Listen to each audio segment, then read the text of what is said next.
অনেকভাবেই তো ভেন্ডি খেয়েছো, এইভাবে একবার ভেন্ডি রান্না করে দেখো তো ভালো হয় কি না। প্রথমে ভেন্ডিগুলোকে কেটে নিয়েছি, তার মধ্যে তেলের মধ্যে ভেন্ডিগুলো দিয়ে নুন আর হলুদ দিয়ে ভালোভাবে ভেজে নেব, তবে বেশি কড়া করে ভাজবো না।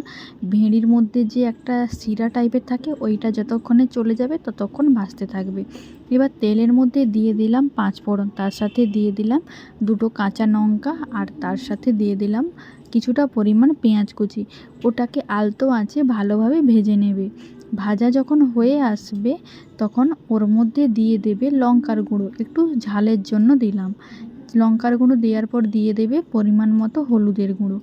ভাজা হয়ে আসলে এবার দিয়ে দেবে সর্ষে আর জিরে আমি বেটে রেখেছিলাম সেটা দিয়ে দিলাম।